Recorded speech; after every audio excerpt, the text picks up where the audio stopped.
não vai resolver isso também sozinho, não está formatado nos detalhes, mas eu imagino que seja uma estrutura mais ou menos assim. A gente tem que começar com alguns debates preparatórios. É preciso fazer alguns debates preparatórios que discutam qual é o papel, qual é o sentido do PPP, que inclui, inclusive, o saber de quem já participou, porque a gente não vai começar do zero, o saber de quem ajudou a construir o atual PPP e que possa aproveitar isso. Mas, certamente, é preciso ter uns debates preparatórios.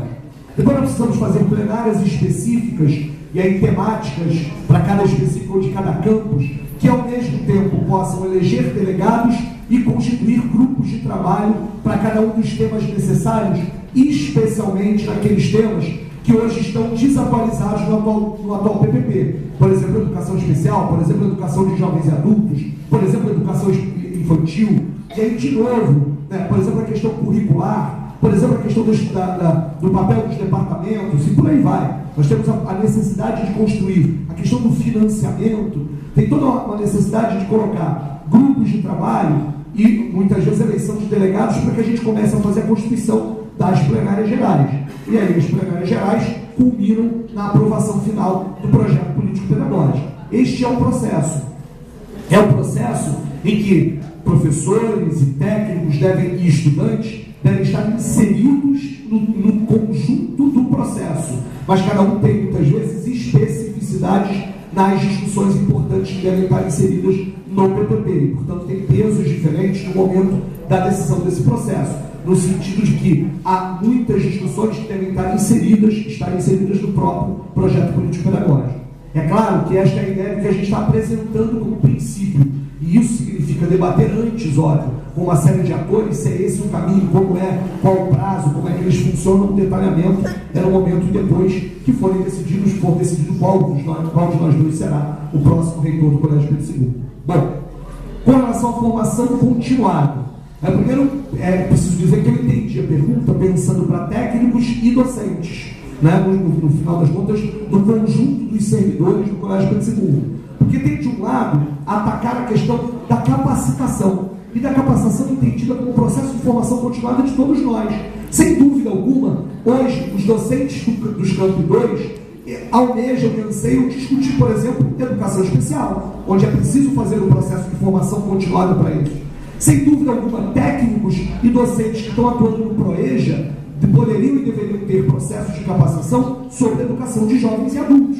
Aqui tem um processo da possibilidade que a gente faça a capacitação de acordo com aquilo que a gente está trabalhando. Além disso, a lógica, por exemplo, de capacitação nos setores específicos técnicos e no setor também da própria questão dos docentes. Tem que trabalhar conjuntamente isso aqui, na perspectiva de que esse é um processo importante de formação continuada, que para muitos de nós resulta em algum tipo de ganho salarial, mas que, na verdade, o maior e mais importante aqui é a perspectiva, é a perspectiva do ganho pedagógico que a gente tem nesse tipo de situação. E aí o professor Oscar está correto. Não significa que a reitoria vai determinar todo e qualquer curso de capacitação, de que é preciso, possível e necessário ouvir as demandas do próprio corpo de servidores desta casa, sejam eles técnicos, sejam eles docentes, e essa é uma questão importante. É claro que a reitoria deve e pode sugerir propostas, sugerir possibilidades, entender que existem setores que precisam especificamente, né, setores do ponto de vista temático, como, por exemplo, agora que eu citei de educação de jovens e adultos e educação especial. Bom,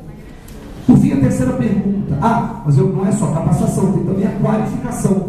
E aí, a questão, por exemplo, dos DITER e MINTER, doutorado institucional, mestrado interinstitucional, é uma política assertiva. A questão dos afastamentos para estudos, regulamentar e utilizar o banco de professor equivalente como instrumento que permite resolver essa situação para os docentes, e o banco de técnico equivalente, embora não me permita resolver essa situação para os técnicos, me permite avançar nessa questão dos afastamentos para estudo. Em toda a reunião de técnico eu tenho falado disso. Seria muito tempo aqui para falar disso, mas depois, se alguém quiser, pode me procurar como é que é esta relação.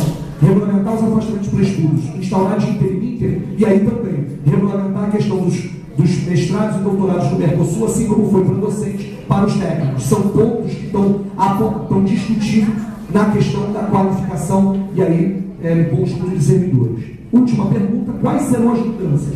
Bom, eu acho que a princípio eu estou apresentando o tempo inteiro que a gente está discutindo um princípio novo de gestão. que está baseado na democracia, na transparência e na participação. Essa é a principal mudança. Essa é a principal mudança no princípio que está norteando as ações administrativas desse colégio. E aí, a perspectiva de um viés e de um norte pedagógico que vai orientar as ações administrativas nessa articulação também é um princípio de mudança. Mas é claro que as pessoas podem estar, mas diz alguma coisa concreta. Então, vou dizer 3 coisas importantes. A política de recursos humanos, e nesse sentido, aqui é uma mudança absolutamente necessária, porque é onde a gente precisa avançar muito na própria perspectiva da política de recursos humanos. Aqui tem uma mudança importante na questão da relação da reitoria com os campi, da questão da presença, da articulação, do ouvir e apoiar, independentemente, né, de qualquer tipo de filiação ou de identidade que tenha assumido agora, no momento eleitoral, de estar junto em cada campus para apoiar os projetos e as necessidades de cada campus, e a questão da transparência dos recursos orçamentários. É absolutamente fundamental que a gente coloque em jogo uma nova postura, no sentido de prestar contas à comunidade escolar.